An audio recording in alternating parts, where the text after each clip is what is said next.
আসসালামু আলাইকুম গাইস, আপনারা কেমন আছেন? আমি তো আলহামদুলিল্লাহ ভালো আছি। তো আজকে সকালে থেকেই ব্লগটা শুরু করলাম নাস্তা করা থেকে। তো এই তো কালকে রাত্রে হচ্ছে মেয়ে চিকেন দিয়ে তান্দুরি করছিল। ও ভাত খাবে না বলছিল, দুপুরেও ভাত খায়নি। তো সেখান থেকে দুইটা নান রুটির মতো বানাইছিল ইস্ট দিয়ে।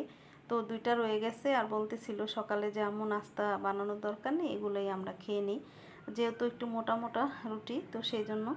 আর মেয়ে হচ্ছে চা বানাইতেছিল, আমি হচ্ছে কাজ করতেছিলাম অন্য। তো ঘরটা ঝাড়ু দিয়ে নিলাম এই ফাঁকে, আর মেয়ে হচ্ছে চাটা তৈরি করছে। তো নাস্তাটা খেয়ে তারপরে চলে আসলাম হচ্ছে যে গেটের সামনে যে ঝাড়ু দেওয়াটা বাকি ছিল, তো ওই ঝাড়ুটা দিয়ে নিতেছি। আর গেটের বাহিরেও বাড়ির সামনে ঝাড়ু দিতে হয়, অনেক ময়লা থাকে, পাতা টাতা পরে, যেহেতু পাশে গাছ আছে। তো বাড়ির সামনে ঝাড়ু না দিলে বাড়ির সামনে কিন্তু একটু নোংরা থাকে, দেখতে ভালো লাগে না, একজন মানুষ আসলেও বলবে যে কীরকম পরিবেশ, সেই জন্য ঝাড়ু দিতে হয়। আর ভাবছিলাম যে আজকে বাহিরে একটু ভিডিও করে আপনাদেরকে দেখাবো রাস্তাটা, কিন্তু বাহিরে লোক ছিল। তো অনেকে ভিডিও করলে অনেকভাবে নেয়, ভালো চোখে নেয় না, সেই জন্য আর ভিডিওটা বাহিরে যেয়ে করিনি। তো চাদরটা অনেক ময়লা হয়ে গেছে, সেই জন্য আজকে বৃহস্পতিবার, সপ্তাহের শেষ দিন, চাদরটা উঠিয়ে নিলাম। উঠিয়ে তারপরে হচ্ছে যে একটা নতুন চাদর বিছাইতেছি, সেটা এক হাতে হচ্ছে মোবাইল আর এক হাতে চাদর, তো হাত দিয়ে দিয়ে হচ্ছে এই সাইডে সরাইতেছিলাম আর বিছাবো চাদরটাকে এইভাবে। তো যতটুকু পারি আপনাদের সাথে শেয়ার করি, দেখানোর চেষ্টা করি। এইভাবে হাত দিয়ে একা একা এইভাবে ভিডিও করাটা কিন্তু অনেক কষ্টকর, আর ভয়েস দেওয়াটা তো অনেক কষ্ট। একটা ভিডিওতে ভয়েস বসাতে গেলে অনেকটা সময় লেগে যায়, দেখা যায় একবারে হয় না, দুইবারে হয় না, অনেকটা সময় লাগে।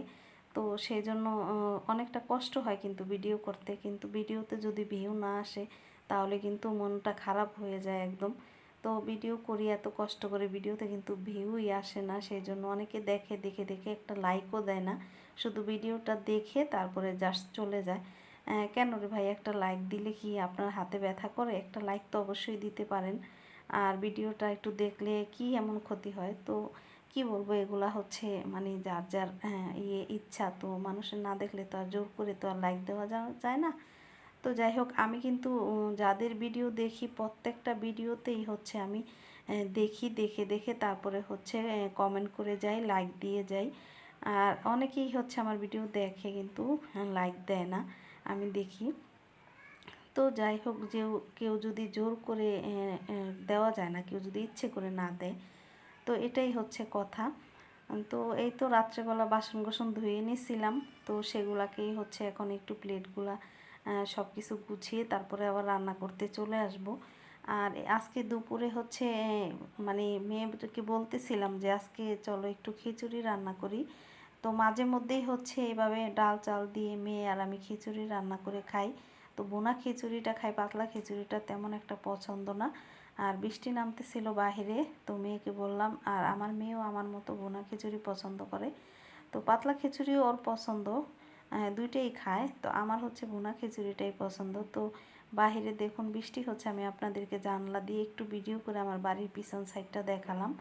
আর এখানে দুইটা ডিম আর 4-5টার একটু বেশি আর কি, 8-10টা আলু, ছোট লাল আলু সিদ্ধ বসিয়ে দিলাম। তো এগুলা দিয়ে হচ্ছে আর ডিম দিয়ে আজকে খাবো খিচুড়ি দিয়ে। আর এখানে একটা মুরগির গিলা কলিজা আছে, তো সেগুলা নিয়ে নিলাম। আর এই যে কয়টা আলু নিয়ে নিয়েছি, ডিমটা সিদ্ধ করে নিয়েছি, সাথে আলুটাও সিদ্ধ করে নিয়েছি, এগুলা দিয়ে হচ্ছে রান্না করব। আর বৃহস্পতিবারে কিন্তু তেমন একটা রান্না না করলে চলে, হালকা পাতলা রান্না করে কিন্তু আপনারা খেতে পারেন। যেই মাছটা বৃহস্পতিবারে রান্না করবেন সেই মাছটা কিন্তু রেখে দিলে আমরা অন্য আরেক দিন নিতে পারি। আর বৃহস্পতিবারে কিন্তু ডিম ভর্তা ভাজি এসব দিয়ে কিন্তু খেয়ে নিতে পারি, যেহেতু শুক্রবারে বেশিরভাগ মানুষের বাসায় হচ্ছে ভালো মন্দ রান্না করা হয়। তো শুক্রবারে, তো সেই জন্য বৃহস্পতিবারে আমরা হালকা পাতলা খাইলে কিন্তু আমাদের খাওয়া যায়, তেমন একটা কোনো লাগে না। তো সেই জন্য হচ্ছে আমি চেষ্টা করি বৃহস্পতিবারে হালকা পাতলা রান্না করার জন্য সব সময়, যেহেতু শুক্রবারে একটু মাংস টাংস রান্না করা হয় সেই জন্য। তো এই দুইটা ডিম নিয়ে নিছি, আর এই যে 4-5টার মতো আলু দিলাম সাথে।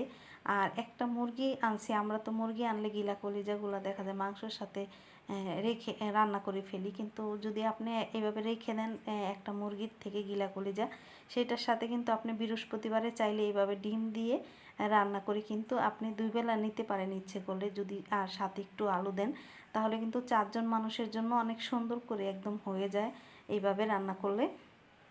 আর এইভাবে রান্না করলে কিন্তু ঘরের সবাই অনেক মজা করে খাবে, যেহেতু আপনি গিলা কলিজা দিতেছেন ডিমের সাথে, সেই জন্য কিন্তু ডিম থেকে একটা মাংস মাংস ফ্লেভার আসবে, ঘ্রাণ আসবে। আর বাচ্চারা কিন্তু এইভাবে রান্না করলে একদম খুশিতেই খেয়ে নেবে, কোনো অভিযোগ করবে না। তো চাইলে আপনারা এইভাবে কিন্তু একদিনের যে মাছটা, সেটা কিন্তু আরেক দিন খেতে পারেন, সাশ্রয়ী হয় আমাদের সংসারে অনেকটা। তো এভাবে আমি চেষ্টা করি রান্না করার জন্য, আপনারা কিন্তু চাইলে এভাবে করতে পারেন, আমার মনে হলো বললাম সেই জন্য। তো এখানে হচ্ছে আমি বসানোর জন্য দিয়ে দিলাম হচ্ছে পেঁয়াজ, দিয়ে দিলাম একটু দুইটা, একটু বড় সাইজের আর কি, 2টা পেঁয়াজ দিছি একটু বেশি করে। আর দিলাম আদা রসুনের পেস্ট, হলুদের গুঁড়া 1 চামচ, মরিচের গুঁড়া 1 চামচ, একটু ঝালটা কম দিলাম, আমার মরিচের গুঁড়াটা কিন্তু অনেক ঝাল, আর বেশি দিলে খাওয়া যাবে না, সেই জন্য। ধনিয়া গুঁড়া দিলাম 1 চামচ। আর এখানে মাংসের যে মশলা সেটা দিলাম, যে আমি বাসায় একদম গুঁড়া করে রাখি, বড় এলাচ, ছোট এলাচ, দারচিনি, তেজপাতা, লবঙ্গ, গোলমরিচ, শাহি জিরা, সব কিছু দিয়ে আমি এখানে মাংসর মশলা, যে মাংসতে আমরা যে মশলাটা খাই, জয়ফল, জ্যোতিক, সমস্ত কিছু দিয়ে একসাথে আমি হচ্ছে ব্লেন্ডারে এটা গুঁড়া করে রেখে দিই, বেশি করে কৌটায় ভরে রাখি। তো সেখান থেকে আমি অল্প অল্প করে, আমার 1 মাসের জন্য আমি করি, তো সেখান থেকে অল্প অল্প করে আমি হচ্ছে যখন মাংস রান্না করি, তখন আমার কিন্তু এক্সট্রা কোনো মশলা দিতে হয় না, দারচিনি, এলাচি এগুলো দিতে হয় না এক্সট্রা কোনো মশলা। এই মশলাটা দিয়ে রান্না করলে আমার মাংসটা অনেক সুন্দর একটা ঘ্রাণ আসে, ফ্লেভার আসে। তো এভাবে কিন্তু আপনারাও চাইলে ঘরে মশলা গুঁড়া করে রাখতে পারেন, এক্সট্রা মশলা ছাড়াই রান্না করতে পারেন। অনেকে হয়তো এক্সট্রা মশলা দিলে কামড়ে পড়লে খেতে চায় না, তো এইভাবে কিন্তু আপনারা চাইলে করতে পারেন। তো যাই হোক, আমি দিয়ে হচ্ছে এগুলাকে, চুলাটাকে একটু কমিয়ে তারপরে হচ্ছে আমি বসিয়ে দিলাম। তো এভাবে 5 মিনিটের মতো একটু কষিয়ে নিছি। এখন আবার চুলাটাকে একটু কমিয়ে তারপরে বসিয়ে দিব। আর এখান থেকে কিন্তু কিছুটা পানি উঠবে, এই পানি দিয়েই কিন্তু আমার মাংসটা একদম কষানো হয়ে যাবে। তো আমার ভিডিওটা যদি ভালো লাগে আপনাদের, বেশি বেশি করে শেয়ার করে দিবেন, লাইক দিবেন, সাবস্ক্রাইব দিবেন। আর এই তো ভিডিওটা দেখে অবশ্যই একটা লাইক দিবেন। লাইক দিলে কিন্তু আপনার হাতের কোনো ক্ষতি হবে না, আঙুলটা কিন্তু ভেঙে যাবে না, বরঞ্চ যার ভিডিও তার একটু লাভ হবে। তো যাই হোক, এই তো তেল দিয়ে দিলাম খিচুড়ি বসানোর জন্য। তো এখন হচ্ছে পেঁয়াজ কুচি আর 2টার মতো কাঁচামরিচ দিয়ে দিছি, মাঝখান দিয়ে একটু ভেঙে দিছি। বেশি মরিচ দিলে ঝাল হবে, সেজন্য দিলাম না, আর যেহেতু অল্প একটু খিচুড়ি রান্না করতেছি এখানে। তো এখানে আমি যতটুকু চাল আর ডাল নিয়েছি মিলিয়ে 1 পোয়ার মতো হবে।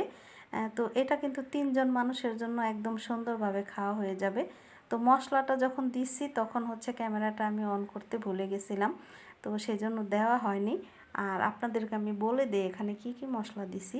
হলুদের গুঁড়ো 1 চামচ, মরিচের গুঁড়ো 1/2 চামচ, ধনিয়া গুঁড়ো 1 চামচ, আর মাংসের মশলা 1 চামচ, আর জিরা গুঁড়ো 1/2 চামচ দিয়ে, লবণ টবণ তো আমি দিয়ে দিচ্ছি, দিয়ে তারপরে হচ্ছে মশলাটাকে একটু কষিয়ে নিলাম। এখন হচ্ছে ডাল আর চালটা ধুয়ে আমি একটা ছাঁকনিতে ঝরা দিয়ে রাখছিলাম। তো এটাকে একটু 4-5 মিনিটের মতো একটু ভেজে নিব। ভেজে নিলে কি খিচুড়িটা একটু ঝরঝরে হয়, খেতেও মজা হয়। আর আমরা হচ্ছে যে ডিম চালের ভাত খাই, তো সেই ডিম চালটা দিয়েই কিন্তু আমি খিচুড়িটা রান্না করতেছি। ডিম চাল দিয়ে আপনি যে কোনো ভর্তা, ভাজি, নিরামিষ সবজি দিয়ে ভাত খাবেন, দেখবেন অনেক মজা লাগবে। ডিম চালটা কিন্তু অনেকটা আতপ চালের মতো কিছুটা, তো সেটা দিয়ে রান্না করলে কিন্তু অনেক কিছু দিয়ে খাওয়া যায়, খেতেও ভালো লাগে। তো আমরা ডিম চালের ভাত খাই সব সময়, সেজন্য। তো এটা দিয়ে আমি খিচুড়ি রান্না করি, অন্য কোনো চাল এক্সট্রা দিয়ে রান্না করি না। এই চালটা দিয়ে রান্না করলে খিচুড়ি অনেক মজা হয়। আপনারা কিন্তু চাইলে ডিম চাল দিয়ে খেয়ে দেখতে পারেন।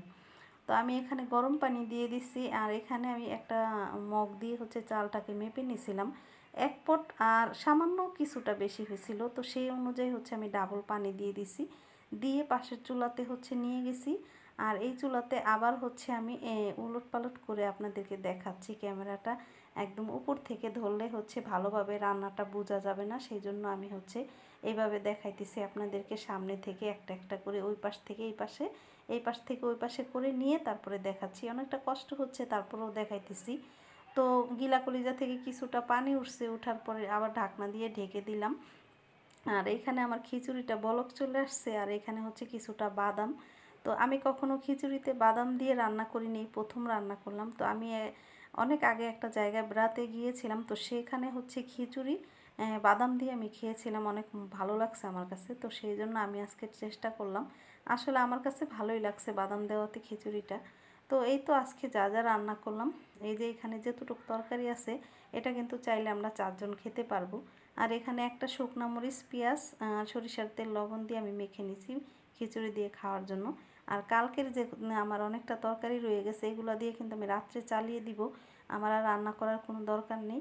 তো এইভাবে আপনারা চাইলেও কিন্তু অনায়াসে এইভাবে করতে পারেন। তো যাই হোক, রান্নাটা শেষ করে চলে আসছি ঘর মোছার জন্য। ঘর না মুছলে পায়ে ভালো লাগে, তো ভালো লাগে না, সেই জন্য ঘরটা আমি হাত দিয়েই মুছি। আমার কিন্তু লাঠি আছে, কিন্তু লাঠি